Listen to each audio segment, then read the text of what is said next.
Hey y'all, What's going on, everyone? I'm Jay, Now I'm Chris the Bird Nerd, and and we we are are the the Bird Bird Brain. Brains. I Love wonder, it. I'd be interested to know what, and I need to update our Spotify. We're way behind on Spotify in my spare time, but um, I wonder what portion of people just listen to us, just listen to our sultry tones. I don't know. Drop in the comments, guys. Are you Yeah, listening just to hear us, or is it a combination of hearing us with the bird content? There's some podcasts I listen to because I actually just like the guys. Like I don't care what they're talking about. I just like to hear them. So yeah, I feel like we're probably just bird content. But I'd be interested to know. Drop a comment if you can. If you're just a listener and not a watcher, just interested to know that. I'm not going to be mad or anything. Do whatever you yeah, want, but just be interested to know who amongst you is just listening. Like, how many people are we just a radio for? yeah, I like that. Yeah, it'd be good to know. Yeah. Well, you're in a sweatshirt. I'm in a Yes, long sleeve. It's getting a little chilly, so today we thought we'd talk about kind of winterizing the birdcage and sort of wrapping up the breeding season. I love it. That's what we're going to talk about today. The Bird Brains Podcast with Chris and Jay. The Bird Brains Podcast with Chris and Jay. The Bird Brains Podcast with Chris and Jay. Bird Brains, Bird Brains. The Bird Brains Podcast with Chris and Jay. The Bird Brains Podcast with Chris and Jay. The Bird Brains Podcast with Chris and Jay. Bird Brains, Bird Brains. All right, so winterizing, wrapping up the breeding season. Um, I guess let's start with this, Chris. What do you do to winterize your birdcage? Yeah, so I've had a few different versions of it in the past, just dependent on my setup. As a little boy, when we grew up, I had a big old box aviary that we had in the backyard, and we would wrap it all up in plastic and put some heat light lamps in there. We mostly only had zebra finches and budgies and cockatiels, and they're pretty hardy birds, so they can withstand some fairly cold temperatures. That's kind of what we did in that setup. My current setup that I have now, my aviary is attached to my bird shed. My bird shed's insulated and thermostat controlled, and I've got a couple heaters in there in the wintertime. So anytime the temperature drops below a certain point, it'll kick those heaters on. So the birds still have access to outside, even in the wintertime. But I will close the windows that they go in and out of about halfway, so they can still have access going in and out. But with those windows closed a little bit, it helps contain and maintain the heat inside the bird shed. So that's the biggest thing that I do is activate the heaters in the wintertime. But I have my shed insulated. If not, my birds would freeze, and that cold weather would come through pretty quick. We right now we're early November, and we're going to hit 32 degrees tonight uh, for our low, and we're getting about to that point of my water starting to freeze, and so at nighttime I'm going to have to start turning off my water that runs out to the bird shed because that'll freeze and kind of do things a little bit differently there. But yeah, active heaters are active and going on, and kind of checking all the cracks and corners of the shed, making sure everything's sealed up nice and tight, just to maintain as much heat as I possibly can. How about you, Jay? What do you do to Yeah, winterize a little bit? pretty similar thing. So, and this some of this is going to change with the new aviary at least a little bit. But my current shed has below the roof, the top of the wall is open, all the way around. Has like I don't know, about an 8-inch gap there that, um, when I bought the house that had this shed already in it was just open. um, which in the summer is really nice because it lets a breeze blow through, not on the birds, but kind of above them, blows the hot air out. Yeah, But in the winter, lets a lot of cold air in and hot air rises, so have openings at the top is not ideal.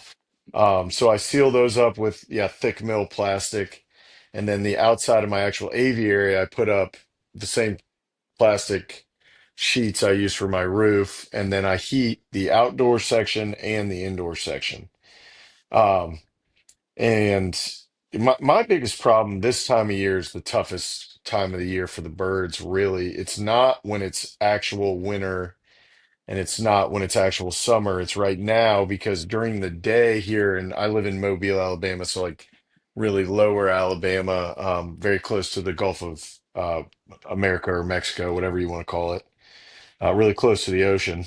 And um, so in the during the day right now, we're like mid to high 70s, sometimes even still in the 80s, and then at night we're down as low as the mid 40s, at least into the mid 50s. So, like we've talked about before on the podcast, it's the temperature swings that are Yep. scarier because it's hard for the birds to acclimate. I'd rather have it be going 50 to 62 than have it going 50 to 80 and then back to Yep. 50 because that's just really tough on the birds. So I heat the outside. I try to not let the outside go below 68, 70, 68. I think it's set on 69 right now. And I try to keep the inside warmer. I try to keep the inside at like 72, 73. Um, with the new bird cage, though, I'm gonna have three big outdoor sections that might be really expensive to heat. So I may switch to kind of what you're doing. I think I'll still wrap them for Yeah. sure, but I don't know if I'll heat the outdoor sections. Um, in total, we'll see how that goes. Yeah. And then, Be to, very expensive. yeah, but then also the not as bad as out in Utah because it doesn't ever get as cold as you get. And then also, um, you don't air condition your birds, do you? I do in the Okay, you do. summertime. Yeah. Yeah, so I don't do that. But because even though it's normally hotter for me there, you have a higher high end temperature than I do too, because you're in the Yeah. desert. So Yeah. you get up well above 100 in the summer, right? Yeah. Our August month, we hit more 100 days than not. So Yeah, see, so here, because again, we're so close to the coast, obviously very high humidity, but unusual actual temperature for us to be even in the 90s. I mean, in July, August, we'll get into the 90s some, but very rarely do we crack 100. Um, so I don't end up having to AC them. Um, so we'll see. We'll see how it goes. We've just had some aviary building episodes. I don't want to get too much into it. And I just put up an update. So if you're nice. watching my channel, you've seen it. But Chris and I have been talking a lot about it. But um, we'll see how that changes. But for now, that's what I do. A couple of heat lamps as well. Let the birds kind of choose to be hotter or not. And then um, I don't have the freezing water concern either, like you do, so I don't have to change anything there. Yeah. I do worry, it does add an element when I'm cleaning the cage. I take the heater out because I use electric heaters. You don't want to use like a gas heater or anything that'll kill your birds, right? So you want to use electric. And so I obviously have to take that out when I'm hosing down the aviary, and it cools it down. You're spraying a bunch of cold water in there. So I worry about that, especially because I still have a few chicks in the nest. Are you completely done breeding, or do you still have some chicks? No, Where are but you at? I've still got a few chicks in the nest. I just posted a video actually today on an update because it's been a while since I've done any updates on my birds. But yeah, I still have about 5 nests total of between zebra finches, shaft tails, and lady Gouldian finches. And the hard part is two of those 5 nests are outside in my aviary, which can be an issue, right? With it getting so cold at nighttime now. And I'm similar to you, Jay. The daytime is beautiful right now. I mean, we're mid 60s, low 60s in the daytime, and then we're dropping down to low 30s at night. So it's a pretty big temperature swing.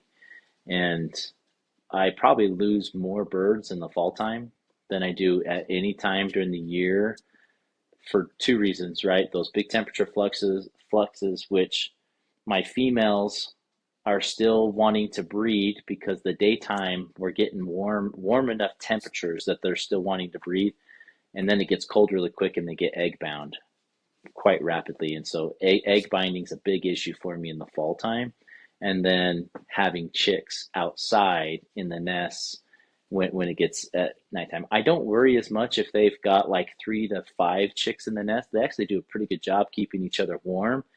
But when I have 1 or 2 chicks in the nest, that's when I really worry about it, especially when they get a little bit older and the parents don't sleep in the nest and then the chicks freeze. And so that's I've been keeping a close eye. Thankfully, the 2 nests that are outside are zebra nests, and the parents usually go in and sleep in the nest throughout the entire brooding process for the chicks.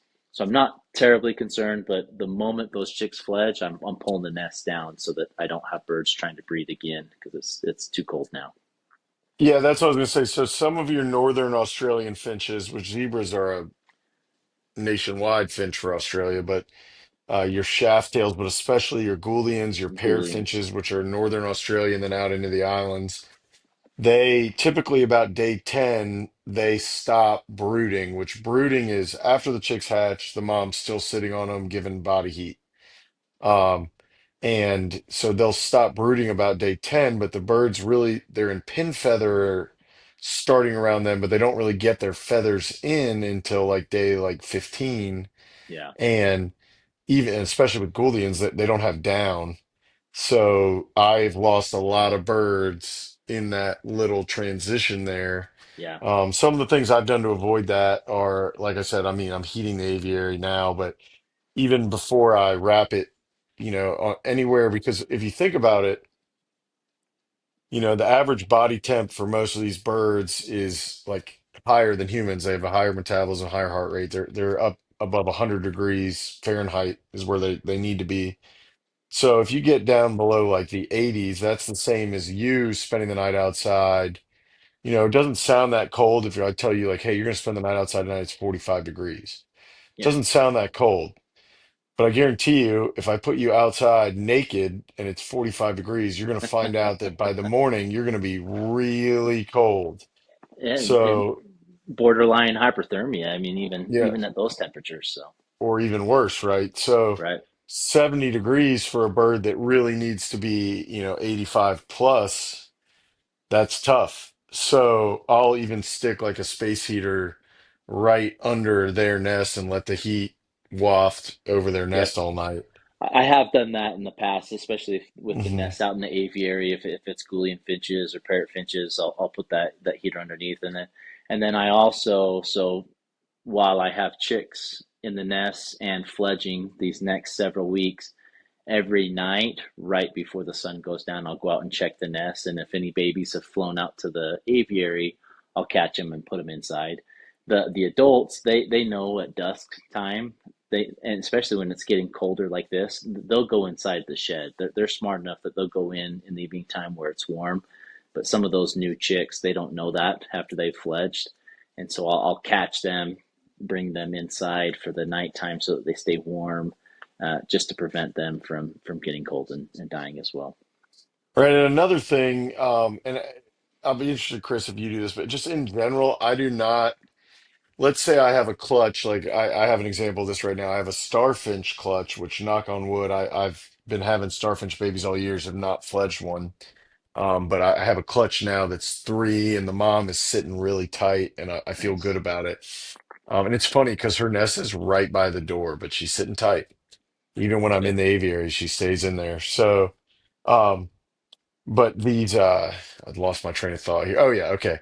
So they had a clutch they laid 5 eggs. One of the eggs disappeared relatively early on, which isn't unusual. Sometimes the parents, if they think it's not fertile, they'll eat it, or it got knocked out of the nest. There's a plethora of explanations. But there's still one egg in there that wasn't ever fertile, was never going to hatch. Now the other 3 that were fertile hatched, and those babies are all in there. And if you look in there, they're kind of laying on the egg. Well, those eggs hold heat Yeah. sometimes better than the chicks themselves. So the mom comes in, sits on the chicks, also sits on that egg by, association and warms it up. So they kind of have like a heat rock Yep. So if you're someone that's been removing the extra eggs, I would not do that. I would wait for the chicks to fledge and then toss that egg. It's funny you said that. I was just thinking, I was like, there's been many times I've camped up in the mountains and it's cold at night, and I'll take rocks from our campfire and I'll put them in my bottom of my sleeping bag. And you got to make sure they're cool enough, but they stay warm for a long time. Keep some put off a lot of heat throughout the night, which is great. Yeah, it's a great analogy. Right, keep your feet warm. And Jad, also, for those that have birds in your house and you're coming into wintertime or even transitioning to summertime, depending on what part of the world you're in, uh, the same things apply. If your bird's in front of a window, are they getting any cold drafts or hot drafts, right? Can they escape? Are they above, an air vent in your home that's blowing cold or hot air, right? All of those things mimic, weather, right? Whether it's the wind or anything like that. And so you just want to make sure that your birds are being sheltered for that. So if you're coming into the wintertime and you get some breezy cold drafts that are constantly coming through your windows, position your birds into an area where they're not in the middle of those drafts and they can still maintain their body heat. Or vice versa, right? If they're in a really hot spot in your home, where can they go to escape the heat? So I think that the same principles apply. Jay and I, our examples are outside because our aviaries are outside, but I've got Candy in here in the room with me, and in the wintertime, I have her on the opposite end of my windows because they get a little bit cool at night, right? And just want to make sure that I'm protecting her as much as I can, even though she's already still inside my house that's thermostat controlled. Those small little drafts or breezes, if they're constant enough, they will impact your birds and will cause a sickness. And once your birds get sick, then it's even harder for them to maintain body heat, etc., and they go downhill pretty quick. So just some food for thought for those that have birds inside your home. Absolutely. Yeah. That's a one that gets people down here is you park your bird in the corner of the room, you don't think about it, and you put their cage right next to an AC vent, and you're not near that, and you're in the room and you're like, well, my thermostat's on 72 or whatever you put it on, and I'm not cold. Well, think about if you live, imagine opening a refrigerator and just having to sit right in front of it. You'll be cold.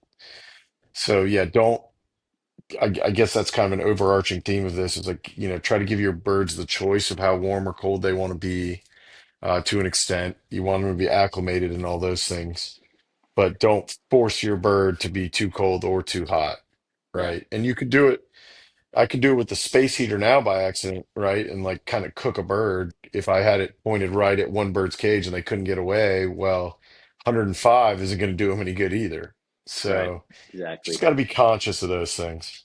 And maybe Jay, real quick, I think we're coming to the end of this, but what are some optimal temperatures for birds year round, right? I mean, we're talking about coming into winter because we're cooling down and we're kind of shutting down our breeding program right now and bringing our birds into that wintering phase. But what are your optimal temperatures that you try to keep your birds at?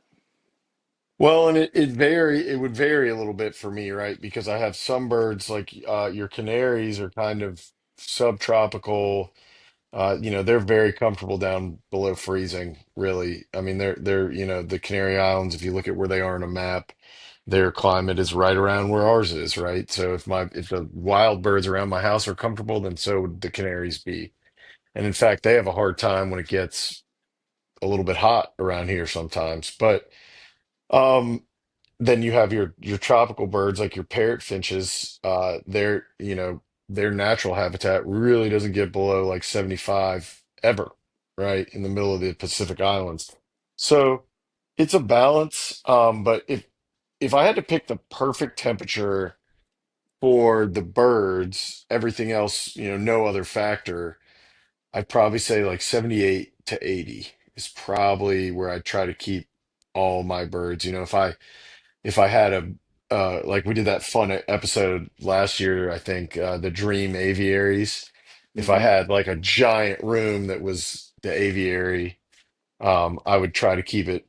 I certainly wouldn't want it to get colder than like 72, and I wouldn't want it to get hotter than probably 85. Yeah. So somewhere in that range. But then, I'm not a lizard.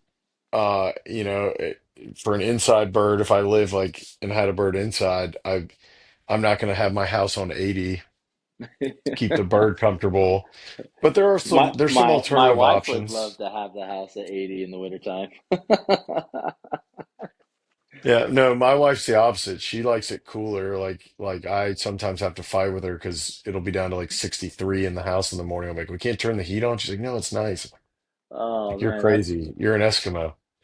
that's my that she's speaking my language. So my for those that don't know, my wife is uh part Polynesian, and I always make fun of her, and I say that she's similar to like the parrot finches and the Gouldian finches. Like hot isn't hot enough, and if it's slightly cool, like she's freezing cold, you know. So um, she's just always an ice box, whether it's 90 degrees outside or 40 degrees outside.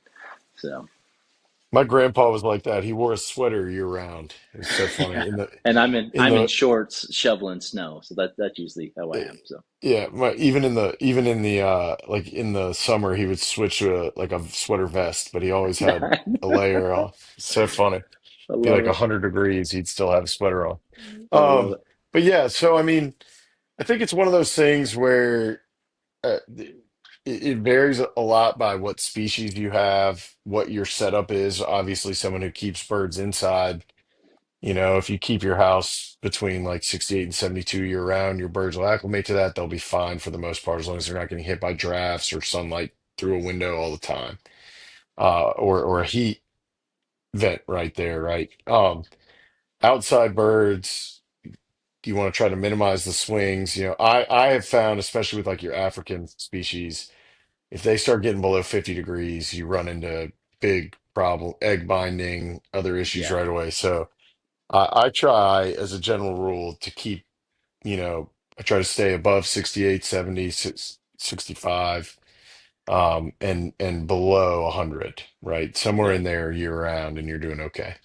yeah. And I love that you threw that out, Jay. And for me, my temperature ranges are a little bit different, especially in the wintertime, right? I tend to run a little bit cooler. Just it's a balance, right? How do I keep the birds comfortable, but also how do I balance my paycheck book, right? And make sure I'm not paying an arm and a leg each month for heating just my bird shed. And so my in the wintertime, my heaters, I have two heaters in there. The one is set to turn on if temperatures go below 67 degrees. And then my second heater, and it's kind of a safe fail process. My second heater is set to turn on if it goes below 63 degrees.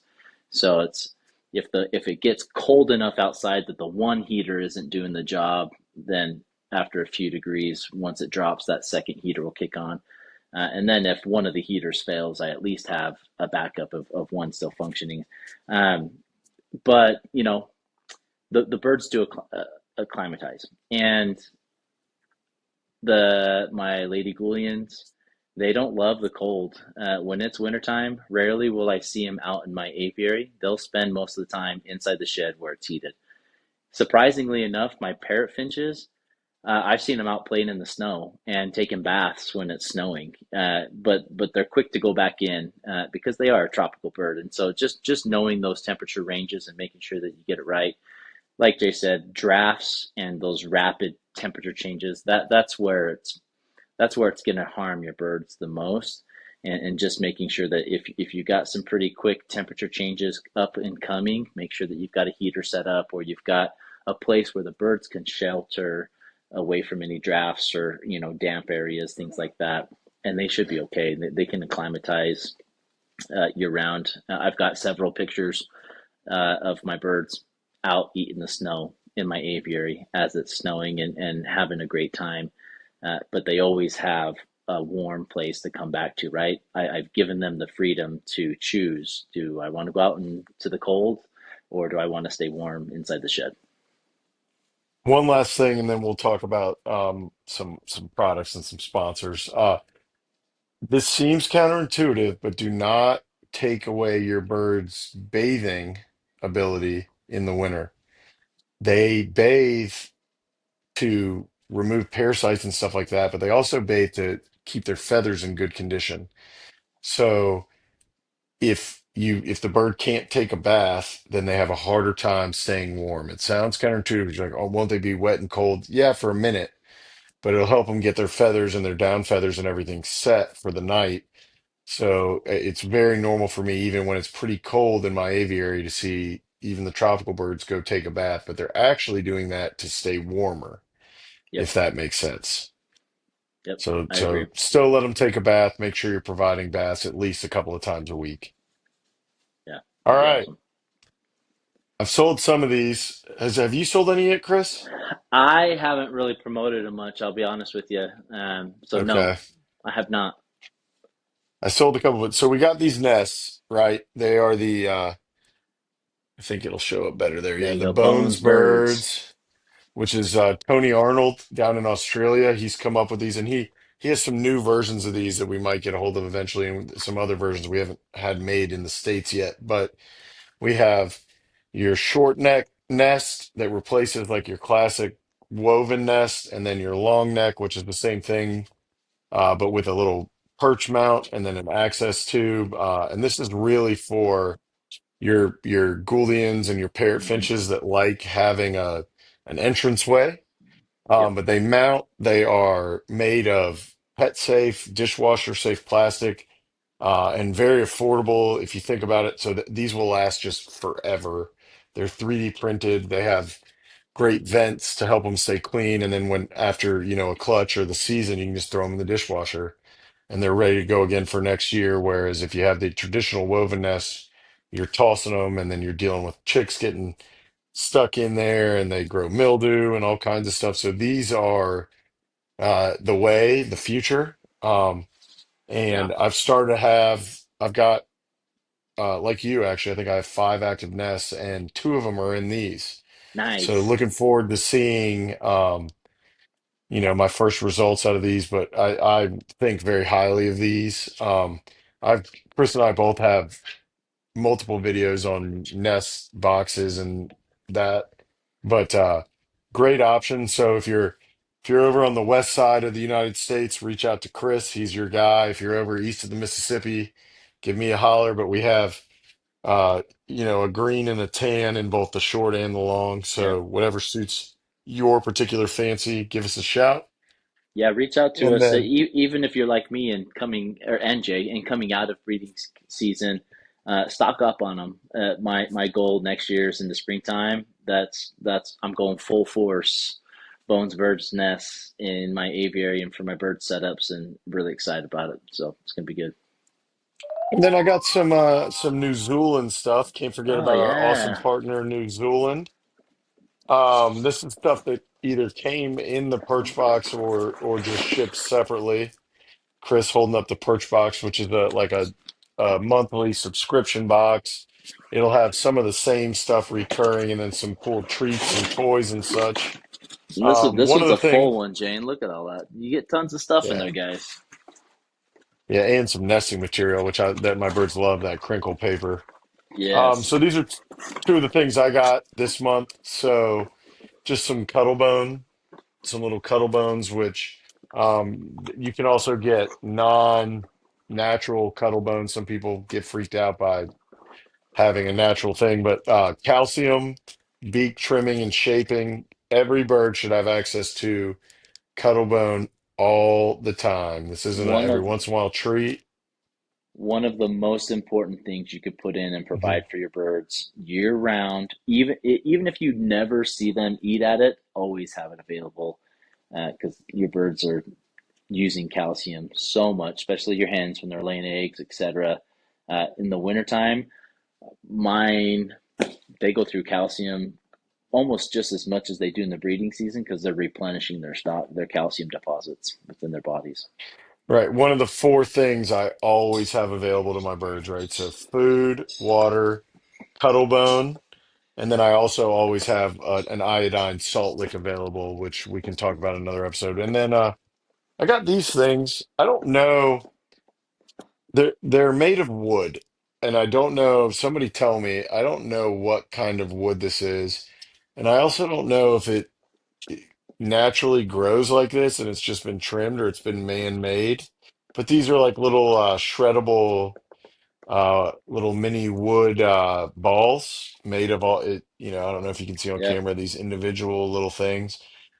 And the reason I don't have Einstein tonight is because Einstein would annihilate one of these right now. And, and But and they're those are really good for like your hook bills, right, Jay? Like, even your mhm. smaller ones, your budgies. I know we've got a lot of people that have budgies, cockatiels, borks, your smaller parakeets, all the way up to your Einsteins and candies of the world. They probably bite that sucker in half in 2 bites. So And they have these holes in them. So for your smaller hook bills, you could stick little seeds in each one, or something like that. A little piece of vegetable, a little piece of carrot in there, and becomes a great foraging toy, right? So mental enrichment, physical enrichment, always great. Reach out to New Zealand, go to their website, New Zooland. We're gonna put it up. Yep, there you go. And if you use code BirdBrains, you get 10% off. And if you sign up for the Perch Box, you get big shipping discounts on everything. And they have seed, they have medication, they have supplements, they have supplies. The website's got some tech issues. It's not our website. They just sponsor us. So every once in a while, we have somebody reach out and say, you need to fix the website or whatever. Not us. We cannot fix it, but but we keep reaching will out to pass us. it Let us along. know. Yeah, Yeah. because we let them know, and they're usually pretty quick to get on it. If we bring it to their attention, so let us know. Yep. Use code BirdBrains, get 10% off, help support this podcast and New Zealand, which is a great resource. And Yep. I think that's it for this one. So, if you got a question, reach out. The best place to reach out to either of us is Instagram or Facebook DMs. I'm also on Reddit, which I occasionally check. I'm on Threads, which I never check. Um, so reach out if you got questions. We want to help. We're happy to help. And we'll catch y'all in the next one. See you guys.